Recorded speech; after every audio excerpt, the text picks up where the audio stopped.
हाय दोस्तों, आप सबको हमारे चैनल टैक्स इन्फो में स्वागत है। दोस्तों, कई हमारे व्यूवर्स की रिक्वेस्ट आई है कि सर 1 अप्रैल 2022 से जो क्रिप्टो करेंसी पर 30% टैक्स लगने वाला है, TDS एप्लीकेबल होने वाला है जो आगे जुलाई से, उसके बारे में कुछ हम बताइए और 31 के पहले हम क्या कर सकते हैं जिससे हमारा टैक्स सेव हो जाए। एक डिटेल वीडियो हम इसके लिए कवर करेंगे। आओ वीडियो स्टार्ट करते हैं। दोस्तों, जैसा हम जानते हैं कि इस बजट 2022 में हमारी फाइनेंस मिनिस्टर ने सेक्शन 115BBH के अंतर्गत क्रिप्टो करेंसी को 1 अप्रैल 2022 से टैक्सेबल 30% में कर दिया है और 1 जुलाई 2022 से 1% TDS एप्लीकेबल हो जाएगा, जो कि स्पेसिफाइड पर्सन पर काटा जाएगा। तो ये स्पेसिफाइड पर्सन क्या है, कौन होंगे ये हम आगे वीडियो में देखेंगे। दोस्तों, गौर करने की बात इसमें यह है कि क्रिप्टो करेंसी जो हम कहते हैं, इसको फाइनेंस एक्ट में एक नया वर्ड दिया गया है, VDA, जो है वर्चुअल डिजिटल असेट्स। तो ये VDA वर्चुअल डिजिटल असेट्स कहा जाएगा। तो हमारी लैंग्वेज हम जिसे क्रिप्टो करेंसी कहते हैं। गवर्नमेंट इसे करेंसी ना मानते हुए इसे एक वर्चुअल डिजिटल असेट्स मान रही है इसे, जिसके तहत टैक्सेबिलिटी होगी। और आगे चल के RBI भी अपना डिजिटल करेंसी लॉन्च करने वाला है। तो ये करेंसी नहीं कहा जाएगा, इसे गवर्नमेंट के पॉइंट ऑफ व्यू से वर्चुअल डिजिटल असेट्स कहा जाएगा। दोस्तों, जो टैक्स लगने वाला है transfer of virtual digital assets, जिसे हम क्रिप्टो करेंसी कहते हैं, उस पर 30% का टैक्स लग जाएगा। ये कब से एप्लीकेबल होगा? ये होगा हमारा 1 अप्रैल 2022 से। ये आज एप्लीकेबल नहीं है। 31 मार्च 2022 से पहले अगर कोई इसको सेल करता है तो उसकी टैक्सेबिलिटी कुछ और तरीके से होगी, जो हम आगे समझेंगे। फाइनेंस मिनिस्टर ने इसको साफ तौर पर बता दिया है कि कोई भी डिडक्शन आपको इसके अगेंस्ट नहीं मिलेगा। एग्जाम्पल, आपने एक 5000 की क्रिप्टो करेंसी खरीदी थी, उसको आपने 65,000 में बेच दी। आपका कॉस्ट ऑफ एक्विजिशन 5000 था और आपने इसको ट्रांसफ़र किया, सेल किया, वो है 65,000 में। तो आपका इस पे प्रॉफिट हुआ 60,000। तो 60,000 पे आपको 30% टैक्स भरना होगा। एग्जाम्पल, इसमें 30% के हिसाब से आ रहा है 18,000 रुपये, प्लस जो 4% सेस है वो लगेगा। तो ये हो जाएगा 720 और ये 18,720, ये टोटल आपको टैक्स आएगी। लेकिन आपको यहाँ पर जब ट्रांसफ़र करते वक्त 1% जो TDS लगेगा वो आएगा 650 रुपीज़। अब ये 650 रुपीज़ को अब इस अमाउंट से माइनस करें तो आपको टैक्सेबल हो जाएगा 18,070 रुपीज़। यानी ये 650 आपने पहले से पेमेंट कर दिया था TDS के थ्रू, तो टैक्स तो 18,720 है, लेकिन आपने 650 पहले ही भर दिया था, इसके लिए वो माइनस होके आपको जो नेट टैक्स लाइबिलिटी आएगी वो 18,070 रुपीज़ होगी। का मतलब ये 5,000 के अलावा, ये जो हमने अमाउंट देखी है, ये 5,000 के अलावा कोई भी आपको एक्सपेंस अलाउ नहीं होगा। आप कहोगे कि मैंने इस क्रिप्टो करेंसी के लिए बुक्स खरीदे थे, अलाउड नहीं है। आपने कोर्स अटेंड किया था, इसके लिए ये भी अलाउड नहीं है। आपने लेक्चर्स अटेंड किए और उसके लिए पैसे भरे आपने, वो भी अलाउड नहीं है। इंटरनेट आपका यूज़ हुआ, वो भी अलाउड नहीं है। आपने लैपटॉप ख़रीदा, ये भी अलाउड नहीं है। आपने इसके लिए इंफ्रास्ट्रक्चर सेटअप किया है ना, इसका कॉस्ट आपको आया, तो वो भी अलाउड नहीं रहेगा। सीधा सीधा ऐसे हमने यहाँ पर देखा है कि 5,000 में आपने ख़रीदा था, 65,000 का आपने बेचा, तो 60,000 में डायरेक्ट आपको 30% टैक्स आएगा। ये होगा हमारा 1 अप्रैल से। ये अभी की बात नहीं कर रहे, ये 1 अप्रैल 2022 की बात कर रहे हैं हम। और दूसरा इम्पोर्टेंट पार्ट इसके अंदर ये है कि ये जो हमारा डिजिटल एसेट्स होगा, वर्चुअल डिजिटल एसेट्स, इसका कोई लॉस किसी भी इनकम के साथ सेट ऑफ नहीं होगा।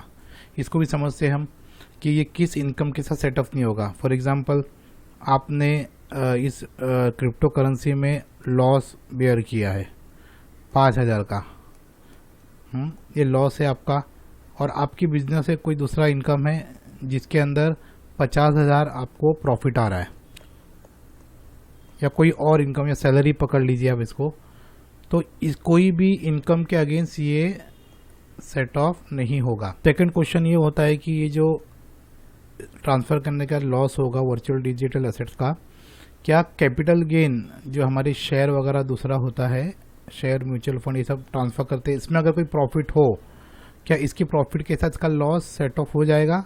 तो इसका आंसर भी है नहीं होगा। थर्ड एक जो कॉन्ट्रीवेंशियल पॉइंट है कि ये हमारा वर्चुअल डिजिटल एसेट्स का जो भी लॉस होगा, क्या वो दूसरे वर्चुअल डिजिटल एसेट के अगेंस्ट प्रॉफिट के अगेंस्ट सेट ऑफ होगा? तो उसका आंसर भी है नो। एग्जांपल जैसे कि हमारा वर्चुअल डिजिटल एसेट जो हम कर रहे हैं क्रिप्टो करेंसी, वो कई तरीके हैं मार्केट में, जैसे कि बिटकॉइन, रिपल्स, एथीरियम, और भी डॉज कॉइन है। इस तरह से और भी जो वर्चुअल डिजिटल एसेट्स होते हैं हमारी, इसको आप क्रिप्टो करेंसी कहते हैं। तो एग्जांपल लिया जाए, जैसे बिटकॉइन में आपको प्रॉफिट हुआ 5,000 का, और रिपल्स में आपको लॉस हुआ 3,000 का, तो क्या ये 3,000 इस 5,000 में से लेस किया जाएगा? तो जवाब है नहीं। आपको 5,000 में पूरा टैक्स भरना होगा, और 3,000 लॉस हो गया उसका कोई सेट ऑफ नहीं मिलेगा। और सबसे इम्पोर्टेंट पार्ट एक बताया जा रहा है कि ये जो लॉस होगा, फॉर एग्जांपल आपका फाइनेंशियल ईयर 22-23 का है, इसको आगे कैरी फॉरवर्ड भी नहीं किया जा सकेगा। एक तरह से देखा जाए तो बहुत ही केयरफुल होके इस बिटकॉइन में, रिपल्स में, जो भी आप क्रिप्टो करेंसी में डील करते हैं, करने की ज़रूरत है, क्योंकि कोई भी लॉस होगा तो उसका कोई बेनिफिट मिलने वाला नहीं। हाँ, प्रॉफिट होगा तो उस पर 30% के हिसाब से जो टैक्स लगेगा आपको वो भरना होगा। और एक इम्पोर्टेंट पॉइंट ये है कि अगर आप ये डिजिटल असेट्स किसी को गिफ्ट करते हो, आपने इसको अपने किसी परिवार के सदस्य को कोई और जगह गिफ्ट करते हो, तो जो भी रिसीवर होगा उसके हाथ में ये टैक्सेबल होगा। तो दोस्तों, जिससे हम देखते हैं कि इनकम टैक्स एक्ट में जो एग्जेम्पशन थी गिफ्ट के ऊपर, वो यहाँ पर एप्लीकेबल नहीं होगी। ये सेक्शन 115 BBH के तहत यहाँ पर टैक्सेबल हो जाएगा। दोस्तों, ये तो हुआ अगर आप 31 मार्च के बाद करेंगे, 1 अप्रैल 2022 से करेंगे तो ये सिनेरियो होगा। 1 अप्रैल से पहले यानी 31 मार्च तक अगर आप इसकी डीलिंग करेंगे तो किस तरह होगी वो भी हम समझते हैं। तो देखते हैं कि 31 मार्च तक अगर इसकी डीलिंग होती है, हमारी ट्रांसफ़र करते हैं, तो क्या हो सकता है इसके अंदर कि हम इसे एक बिजनेस इनकम कंसिडर करेंगे तो हमको स्लैब रेट के हिसाब से इस पर टैक्स आ जाएगा। GST एप्लीकेबल होगा या नहीं, इस एक कंट्रोवर्सी बनी हुई है। 20 लाख के ऊपर क्या होगा, 20 लाख के अंदर तो समझ लीजिए कि एप्लीकेबल होगा नहीं, लेकिन 20 लाख क्रॉस होगा तो इसका क्या पॉइंट ऑफ व्यू होगा, ये तो हमारी गवर्नमेंट क्लेरिफाई करेगी। दूसरा एक पार्ट हम ये लगता है कि कैपिटल गेन, इसको हम कैपिटल गेन मान के भी कर सकते हैं। अगर आपकी होल्डिंग 3 साल के अंदर है तो शॉर्ट टर्म कैपिटल गेन, 3 साल के ऊपर है तो लॉन्ग टर्म कैपिटल गेन। ये 3 साल इसके लिए पकड़ा जा रहा है क्योंकि यहाँ इन्होंने वर्ड असेट्स किया है ना, शेयर वगैरह होता तो उसके लिए 1 साल होता, यहाँ 3 साल इसके लिए कंसिडर किया जा रहा है कि वर्चुअल डिजिटल असेट्स है, और जब भी कैपिटल असेट जो भी ट्रांसफ़र होता है तो उसके ऊपर 3 साल का जो हमारे लिए एप्लीकेबिलिटी आ जाती है, जो अदर देन शेयर वगैरह का, तो इसके लिए यहाँ 3 साल लिया हुआ है। अगर ये पॉइंट ऑफ व्यू अगर आप इसे शेयर की तरह मानेंगे तो ये 1 ईयर पकड़ा जाएगा।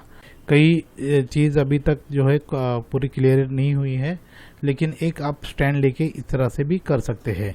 अगर शॉर्ट टर्म कैपिटल गेन होगा 1 साल हो या 3 साल, जो भी आपको स्लैब रेट के हिसाब से टैक्स भरना पड़ेगा, और अगर लॉन्ग टर्म कैपिटल गेन है तो 20% टैक्स होगा विद इंडेक्सेशन। कुछ लोग इसे अदर सोर्स इनकम में भी ले रहे वो भी कर सकते हैं, लेकिन सेफर ये होगा कि हम इसे कैपिटल गेन ले या तो ऑर्डिनरी बिजनेस मान के चले। लेकिन कैपिटल गेन लेना ये सेफ पार्ट होगा। जैसे कि आपने 5000 का खरीदा था और आपने जो बेचा है 50,000 का, उसके डिफरेंस पे आपको 30% टैक्स के बजाय अगर आप 31 के पहले बेच रहे हैं, इसे ट्रांसफ़र कर रहे हैं, तो आपको 20% लॉन्ग टर्म कैपिटल गेन लगेगा। और शॉर्ट टर्म कैपिटल गेन आप अगर इसको समझते हैं तो ये आपको स्लैब के हिसाब से इनकम टैक्स के आपको टैक्स रेट एप्लीकेबल होगी। तो दोस्तों आपको डिसीजन लेना होगा 31 मार्च के पहले कि आप इसे रखना चाहते हैं या बेचना चाहते हैं, कितने का प्रॉफिट आपका बुक हो रहा है, तो उसको आप सामने रखते हुए इसको बेच भी सकते हैं और टैक्स बचा सकते हैं। क्योंकि 1 अप्रैल से जो है हमारा टैक्स स्लैब रेट सीधा हो जाएगा 30%। तो ऊपर बताई गई डिटेल्स के अनुसार आप अपना डिसाइड कर सकते हैं कि आपको इसको सेल करना है या इसको होल्ड करके रखना है। तो उसके हिसाब से आप डिसीजन लीजिए। और 31 मार्च के लिए आपको बेनिफिशियल अगर है इसको सेल करना, ट्रांसफ़र करना, तो उसको आप बेच दीजिए और फिर आप नया परचेज करके उसको आगे कैलकुलेशन करने के बाद आपको समझ में आएगा कि इसको आगे बेचने पर फ़ायदा होगा या नुकसान होगा। तो उस अकॉर्डिंगली आप अपना डिसीजन ले सकते हैं। तो दोस्तों ये शॉर्ट वीडियो थी। इसके बाद हम एक बड़ी डिटेल में वीडियो चाहेंगे, क्योंकि ये एक बड़ा वास्ट एरिया है और भी गवर्नमेंट की तरफ से क्लैरिफिकेशन आनी बाकी है। तो उसके हिसाब से हम आगे वीडियो में समझेंगे। होप करते हैं आपको ये वीडियो हमारा पसंद आया होगा। पसंद आया तो लाइक करें, चैनल सब्सक्राइब करें और बेल आइकन ज़रूर दबाएं ताकि आपको रेगुलर नोटिफिकेशन मिलती रहे। फिर मिलेंगे नई वीडियो में। Till then bye, take care.